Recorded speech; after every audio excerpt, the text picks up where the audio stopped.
Assalamualaikum warahmatullahi wabarakatuh. Alhamdulillah, hari ini kita masih diberi kesempatan oleh Allah Subhanahu wa Ta'ala untuk bertemu di pertemuan kali ini. Nah, meskipun kita tidak bertemu secara tatap muka, tetap kita harus semangat, terutama dalam menjalankan pembelajaran daring kali ini ya. Oke, bagaimana kabarnya? Semoga sehat semua ya. Nah, sebelum kita memulai pembelajaran, alangkah baiknya kita berdoa terlebih dahulu. Baik, langsung saja kita mulai pembelajaran kali ini. Ibu ingin bertanya nih, di antara kalian ada tidak yang pernah membuat atau memakan acar sayuran?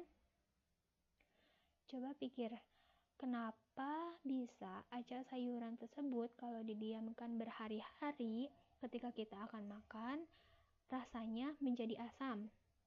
Ada yang tahu jawabannya?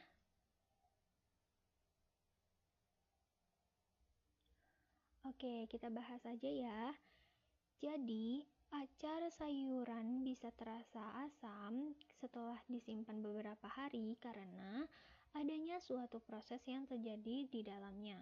Proses apa itu? Yaitu proses fermentasi. Nah, bakteri menguntungkan yang sudah ada di sayuran akan melangsungkan proses fermentasi dengan mengubah gula dalam sayuran menjadi asam asetat. Asam asetat inilah yang memberikan rasa asam pada sayuran fermentasi. Nah, dari contoh tersebut ada kata fermentasi. Nah, fermentasi ini merupakan suatu proses yang menjadi prinsip dasar dari teknologi yang akan kita bahas hari ini. Mengenai apa? Yaitu mengenai bioteknologi. Oke, mari kita simak penjelasan mengenai bioteknologi.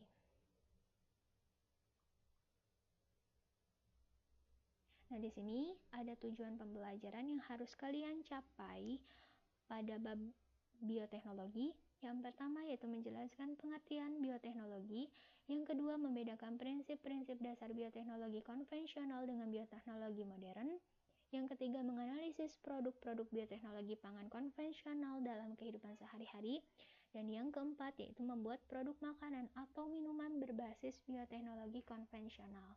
Nah, untuk poin yang keempat ini, nanti Ibu akan berikan LKPD kepada kalian, kemudian nanti kalian akan membuat suatu produk bersama dengan kelompok, dan nanti kelompoknya kita akan bagikan ya. Oke, lanjut saja. Sini, sebelum kalian mengetahui tentang bioteknologi secara mendalam lagi, nah kalian harus tahu terlebih dahulu apa itu bioteknologi. Nah, bioteknologi ini berasal dari 3 kata. Ada bios, teknos, dan logos. Bios berarti hidup, teknos berarti penerapan, dan logos berarti ilmu. Nah, ketiga kata tersebut ketika disatukan, maka menjadi ilmu yang mempelajari penerapan prinsip-prinsip biologi.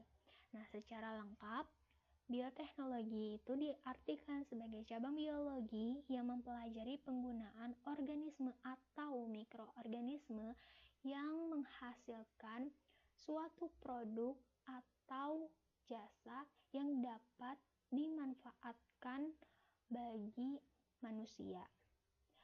Nah, kalian harus garis bawahi bahwa bioteknologi ini menggunakan mikroorganisme. Nah, mikroorganismenya itu seperti apa? Mikroorganismenya itu berupa bakteri atau jamur atau virus, begitu. Nah, ketiga jenis tersebut bisa digunakan sebagai mikroorganisme yang berperan dalam bioteknologi. Kemudian yang kedua adalah menghasilkan produk dan jasa. Nah, bioteknologi ini dari penggunaan mikroorganisme nantinya akan menghasilkan suatu bahan. Nah, bahannya itu berupa apa? Bahannya berupa jasa dan produk, begitu. Adapun objek kajian dan aplikasi bioteknologi ini mulai dari produksi makanan yang difermentasikan, bahan kimia berupa antibiotika, enzim, etanol, asam cuka, asam sitrat, hingga produksi energi. Oke, nah, dewasa ini ilmu yang dihasilkan oleh manusia itu sangat berkembang. Namun, ilmu yang dihasilkan manusia ini selalu diikuti dengan penerapannya dalam kehidupan sehari-hari. Sama halnya dengan biologi. Nah, biologi juga memiliki perkembangan yang sangat cepat. Seperti halnya pada cabang-cabang biologi, terutama pada mikrobiologi dan genetika. Kemudian ada di kimia. Kimia juga sama seperti biologi. Dia itu mengalami perkembangan yang sangat cepat, terutama pada cabang biokimia. Nah, ilmu pada cabang-cabang biologi dan kimia ini bisa diterapkan dalam bentuk bioteknologi, sehingga ada ilmu-ilmu yang digunakan dalam bioteknologi seperti mikrobiologi, biologi sel, genetika, dan biokimia. Oke, kita bahas satu persatu saja. Jadi, yang pertama itu ada mikrobiologi. Mikrobiologi itu apa? Mikrobiologi itu merupakan cabang biologi yang mempelajari tentang mikroba atau jasad renik. Nah, pengetahuan tentang sifat-sifat dan struktur mikroba itu akan mendukung kemajuan dari bioteknologi. Misalnya saja, pengetahuan tentang suhu tertentu yang mampu mengembangkan mikroba dalam pembuatan produk. Nah, kenapa kita harus mengetahui suhu tertentu atau suhu optimal yang bisa mengakibatkan mikroba tumbuh? Karena pada dasarnya mikroba itu atau bakteri itu memiliki spesifikasi tertentu untuk dia bisa dapat tumbuh, terutama pada kondisi lingkungan serta substratnya itu harus sesuai dengan yang dibutuhkan oleh mikroba atau bakteri.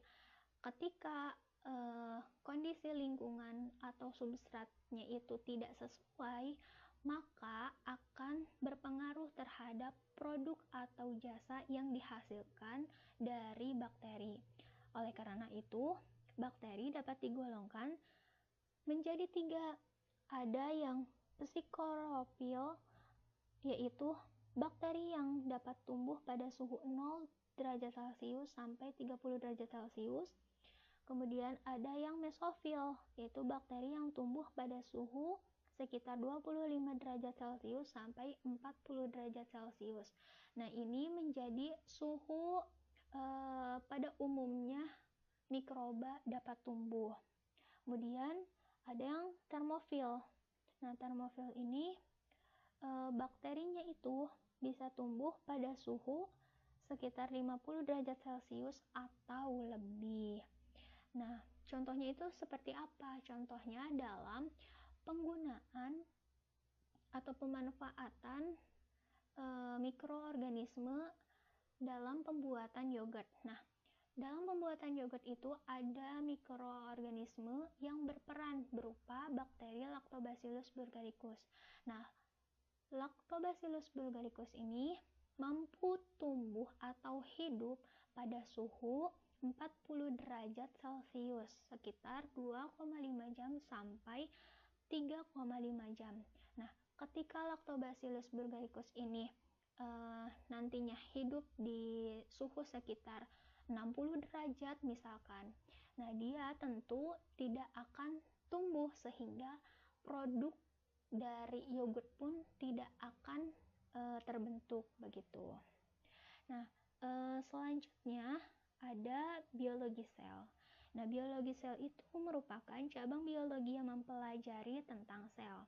Pengetahuan mengenai sifat-sifat dan struktur sel ini akan mendukung aplikasi bioteknologi.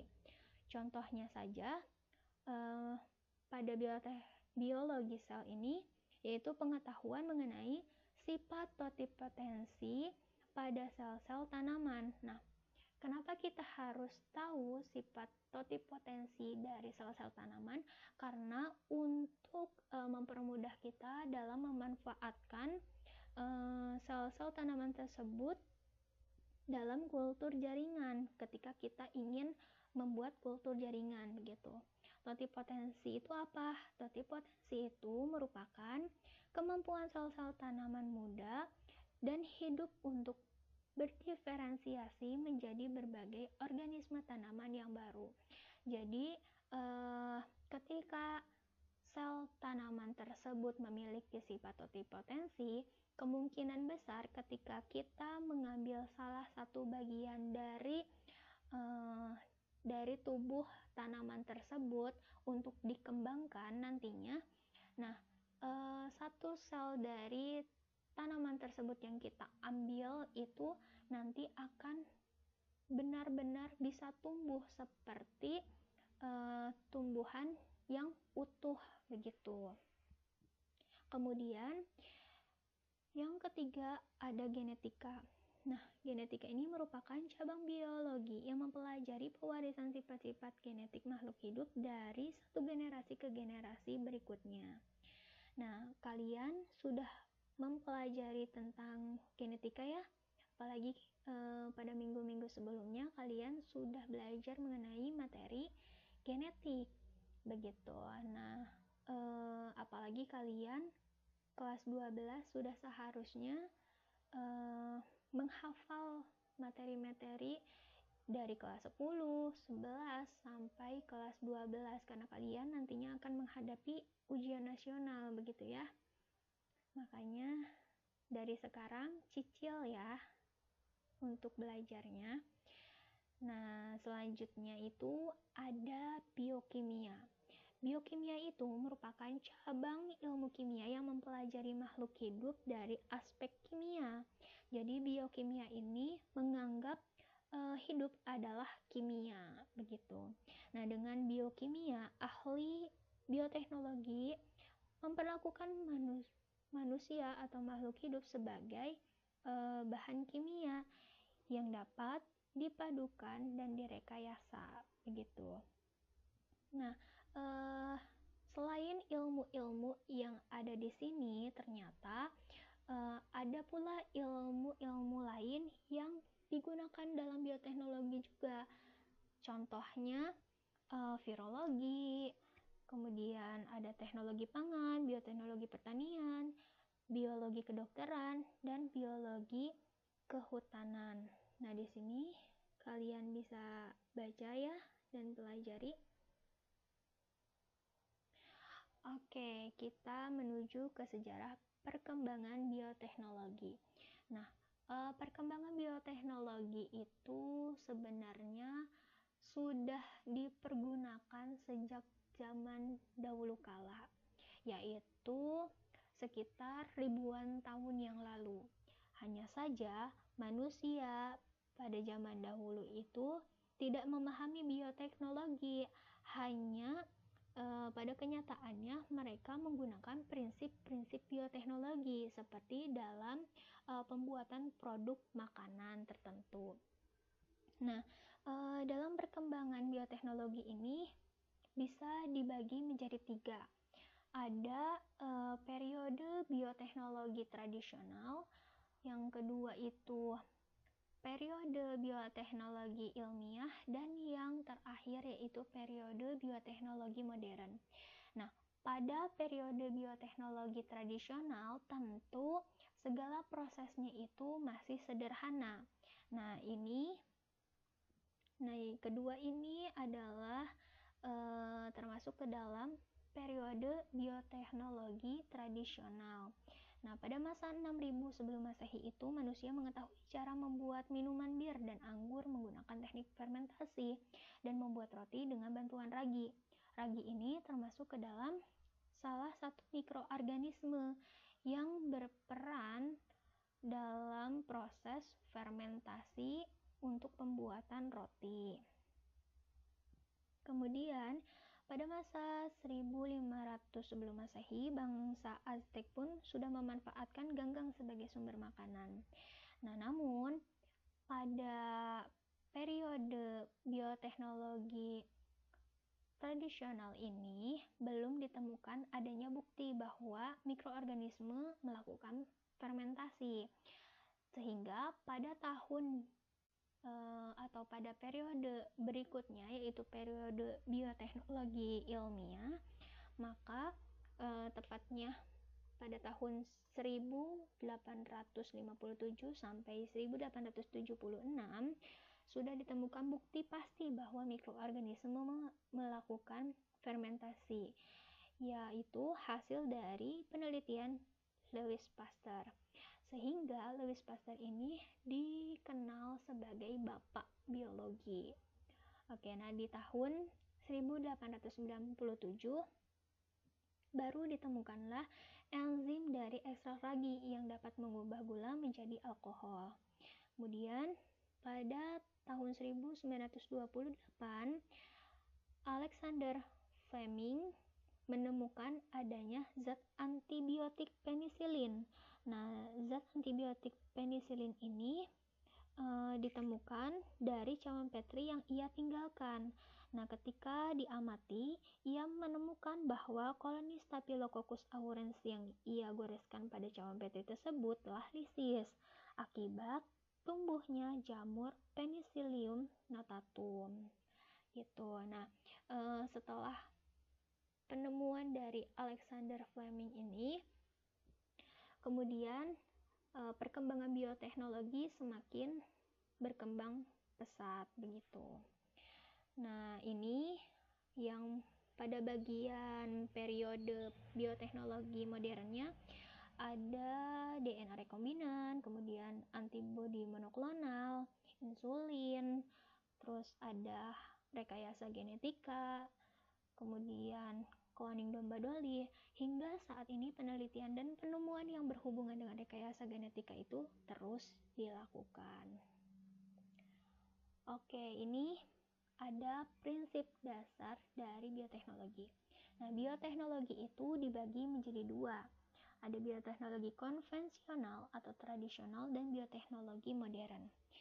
Karena bioteknologi konvensional ini termasuk ke dalam tradisional, maka bioteknologi ini menggunakan teknik dan peralatan yang masih sederhana dibandingkan dengan bioteknologi modern yang sudah menggunakan teknologi canggih begitu. Nah, prinsip dasar dari bioteknologi antara konvensional dan modern ini sangatlah berbeda. Terutama perbedaan tersebut terdapat pada cara memanipulasi sifat-sifat organisme. Oke, nah bioteknologi konvensional ini memanipulasi yang dilakukan pada kondisi lingkungan dan media tumbuh atau substrat. Sedangkan pada bioteknologi modern itu manipulasi tidak hanya dilakukan pada kondisi lingkungan serta media kultur saja, tetapi sudah pada susunan gen dalam kromosom. Nah, untuk bioteknologi konvensional sendiri, jadi tahapannya itu tidak sampai ke dalam rekayasa genetika, begitu. Meskipun ada kemungkinan rekayasa genetikanya itu masih bersifat sederhana dan perubahan yang terjadi pun tidak tepat sasaran. Sedangkan bioteknologi modern, manipulasinya itu karena sudah mencapai susunan gen dalam kromosom makhluk hidup, maka teknik tersebut sudah dinamakan dengan rekayasa genetika. Tujuan dari teknik tersebut yaitu menghasilkan organisme dengan susunan gen yang telah diubah sehingga memiliki sifat sesuai dengan yang diinginkan. Organisme yang mengalami rekayasa genetika itu disebut dengan organisme transgenik, begitu. Oke, selanjutnya, kita akan bahas mengenai bioteknologi konvensional. Untuk bioteknologi modernnya kita akan bahas pada pertemuan berikutnya ya. Nah, ini pengertian dari bioteknologi konvensional. Bioteknologi yang memanfaatkan mikroorganisme untuk memproduksi alkohol, asam asetat, gula, atau bahan makanan. Jadi di bioteknologi konvensional itu terdapat mikroorganisme, tetapi mikroorganisme yang digunakan itu peranannya ada yang bisa memproduksi alkohol, ada yang bisa memproduksi asam asetat, ada pula yang menghasilkan gula atau bahan makanan lainnya. Nah, selanjutnya ciri dari bioteknologi konvensional itu mempergunakan makhluk hidup secara langsung, yaitu mikroorganisme atau zat renik, bisa berupa bakteri maupun jamur. Kemudian mempergunakan proses fermentasi. Nah, di bioteknologi konvensional itu yang paling utama adanya proses fermentasi. Fermentasi itu apa? Yaitu suatu cara untuk mengubah ekstrak atau substrat menjadi produk tertentu yang dihendaki dengan menggunakan bantuan mikroba. Jadi proses fermentasi ini dari bahan yang sifatnya kompleks nanti akan dirubah menjadi bahan yang menghasilkan sifatnya sederhana sehingga bisa dikonsumsi atau dipergunakan gitu. Nah, ada pula dari ciri lainnya pada bioteknologi konvensional yaitu belum digunakannya enzim gitu. Sedangkan nanti di bioteknologi konvensional yaitu sudah terdapat penggunaan enzim. Nah, ini ada contoh dari bioteknologi konvensional ya. Jadi sebenarnya bioteknologi konvensional itu dibagi menjadi dua. Ada yang steril dan ada yang non-steril. Nah, ini merupakan contoh dari bioteknologi konvensional yang non-steril. Nah, di sini ada contoh dari bioteknologi konvensional. Yang pertama itu dalam pembuatan yogurt. Yogurt ini merupakan pengolahan bahan pangan berupa produk susu. Oke, susu yang digunakan dalam pembuatan produk yogurt ini bisa menggunakan susu sapi murni atau susu kambing murni dan bisa juga menggunakan susu full cream atau susu kemasan ya.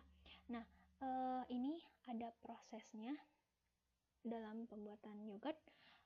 Oke, nah bahan utamanya berupa susu. Nah, nanti susu itu akan dipasteurisasi atau mengalami pemanasan. Nah, pemanasan ini digunakan atau bertujuan untuk menghilangkan mikroorganisme yang kemungkinan ada pada susu sehingga susu menjadi steril. Nah, pasteurisasi ini akan mengakibatkan sebagian besar lemak dibuang. Oke, nah setelah susu itu dipasteurisasi, susu harus terlebih dahulu didinginkan. Tujuannya agar starter berupa Lactobacillus burgardicus dan Streptococcus thermophilus itu bisa tumbuh dan berkembang dengan baik di dalam susu. Oke, nah setelah itu baru ditambahkanlah Lactobacillus burgardicus dan Streptococcus thermophilus. Nah, pada tahap ini akan terjadi proses fermentasi. Nah, fermentasi yang terjadi yaitu di mana Lactobacillus burgardicus dan Streptococcus thermophilus itu akan memfermentasikan laktosa menjadi asam laktat. Nah, asam laktat yang dihasilkan itu mengakibatkan yogurt dari produk tersebut menjadi asam begitu. Kemudian dari Streptococcus thermophilus sendiri, dia itu akan membuat produk yogurt itu memiliki cita rasa yang khas begitu ya. Nah, dari Lactobacillus, dari penambahan starter nanti dia akan disimpan selama 5 jam pada suhu 40 derajat Celcius sampai pH-nya 4. Nah, setelah proses tersebut, maka susu akan didinginkan. Nah, tujuan dari pendinginan ini yaitu untuk menekan atau mengurangi dari perkembangan starter yang ada pada produk tersebut, sehingga produk yogurt yang dihasilkan itu sudah bisa dikonsumsi nantinya. Kemudian bisa diberi cita rasa. Oke, nah selanjutnya ada pembuatan kecap. Nah, kecap ini merupakan produk non susu karena bahan dasarnya berupa kedelai. Nah, kedelai ini nantinya akan dibersihkan terlebih dahulu untuk menghilangkan dari kotoran-kotoran yang menempel atau yang terdapat pada kedelai. Nah, setelah itu baru kedelai direbus. Nah, setelah tahap perebusan, kemudian kedelai akan didinginkan terlebih dahulu, baru akan diberikan bakteri asam laktat. Nah, setelah itu bakteri asam laktat ini akan mengalami proses fermentasi, di mana kedelai-kedelai yang menjadi bahan utama itu nantinya akan hancur menjadi substrat yang lebih sederhana sehingga menghasilkan kecap. Nah, di sini produk yang ketiga yaitu tempe. Nah, tempe ini sangat familiar ya di kita karena memang tempe sendiri merupakan bahan pokok yang biasa kita konsumsi sehari-hari karena memang harganya murah dan juga rasanya yang memang enak, serta tak kalah penting yaitu kandungan gizinya yang mencukupi untuk kita gitu. Nah, tempe merupakan produk pangan yang non susu juga karena dibuat dari kedelai. Nah, kedelai terlebih dahulu itu dicuci, sama halnya dengan pada proses pembuatan kecap ya, karena untuk menghilangkan kotoran yang menempel pada kedelai. Kemudian setelah itu baru kedelai direndam selama 3 jam dan dibuang kulitnya. Setelah melewati proses perendaman, maka kedelai tersebut akan dikukus. Nah, setelah dikukus baru didinginkan. Oke, nah pada tahap ini biasanya pada tahap ini biasanya kedelai itu mengalami proses perendaman dan pengukusan itu sebanyak 2 kali gitu. Nah, tujuannya itu berbeda-beda, terutama pada tahap perendaman ini sebenarnya kedelai sudah mengalami fermentasi kapang oleh aktivitas bakteri yang berlangsung selama proses perendaman gitu. Nah, setelah proses dilalui, maka pada tahap ini kemudian tempe itu akan diberi ragi. Nah, raginya itu pada tempe sangat banyak atau bervariasi ya. Tetapi ada 2 ragi yang sangat mudah dan sangat banyak digunakan untuk pembuatan tempe itu, ya itu ada Rhizopus olegosporus dan Rhizopus oryzae. Kemudian pada tahap berikutnya, ketika sudah diberikan ragi, maka kedelai tersebut akan dibungkus dan diberi lubang-lubang. Nah, pembungkusan ini bisa menggunakan kertas, punten, bisa menggunakan daun pisang maupun plastik begitu ya. Nah, tetapi yang lebih baik itu sebenarnya menggunakan daun pisang karena di daun pisang sendiri sudah ada bakteri, terutama bakteri itu akan mempermudah dari proses fermentasi juga begitu. Nah, baik, kita lanjut saja. Nah, di sini produk selanjutnya berupa tape.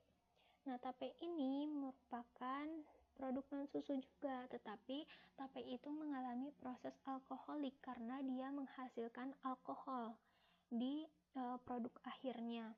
Nah, tape yang dibuat itu bisa bahan dasarnya berupa ketan ataupun ketela pohon atau singkong.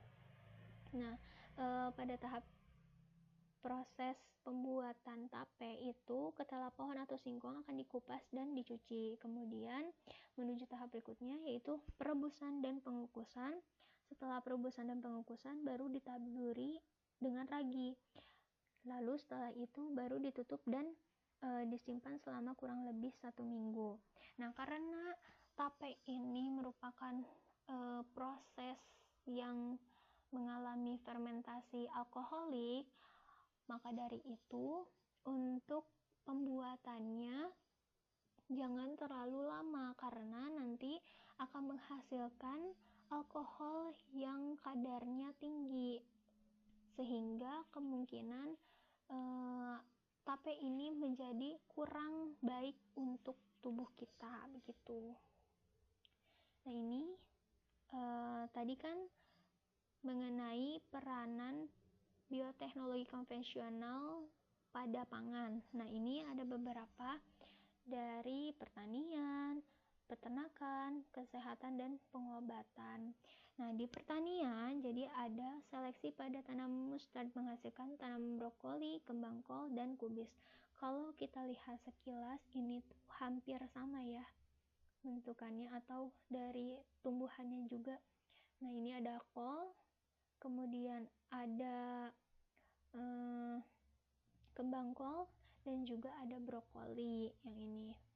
Oke, nah selanjutnya ada peternakan. Di peternakan itu ada yang namanya domba angkon dan sapi jersey. Nah, domba angkon ini merupakan domba yang mengalami mutasi secara alami sebenarnya, di mana dia itu memiliki kaki yang pendek serta kaki bagian depannya itu membengkok gitu. Kemudian dari bentuk tubuhnya saja dia itu memiliki tubuh yang panjang, tetapi status konservasinya itu domba angkon sudah punah, jadi hanya pada tahap penelitian. Kemudian setelah penelitian selesai, domba angkon ini dibiarkan punah, tidak dikembangkan kembali. Oke, selanjutnya ada sapi jersey. Nah, sapi jersey ini merupakan sapi perah dengan populasi terbesar kedua di dunia. Nah, karena sapi jersey ini memproduksi susunya bisa mencapai 40 liter untuk sekali laktasi. Oleh karena itu, sapi jersey ini menjadi favorit di kalangan peternak yang menargetkan produk susu dalam jumlah besar. Begitu. Nah, selanjutnya pada bidang kesehatan dan pengobatan itu adanya antibiotik dan vaksin. Antibiotik yang pertama itu ditemukan berupa penisilin ya. Nah, ini ada penisilinnya. Nah, tadi di sejarah perkembangan bioteknologi juga sudah dijelaskan bahwa antibiotik ini digunakan untuk mengatasi penyakit kulit manusia akibat gangguan bakteri Staphylococcus aureus, dan penisilin sendiri ditemukan oleh Alexander Fleming gitu. Kemudian di antibiotik ini dibuat dengan menggunakan bakteri atau jamur. Nah, ada yang namanya vaksin. Oke, nah vaksin ini merupakan mikroorganisme atau bagian mikroorganisme yang toksinnya telah dimatikan dan bermanfaat untuk meningkatkan imunitas. Biasanya vaksin ini berasal dari virus ya yang dimatikan gitu. Oke, mungkin cukup sekian penjelasan bab kali ini. Mohon maaf bila banyak kekurangan. Kita akan menuju ke sesi diskusi ya, nanti di WhatsApp group. Baik, terima kasih atas perhatiannya. Wabillahi taufiq wal hidayah. Wassalamualaikum warahmatullahi wabarakatuh.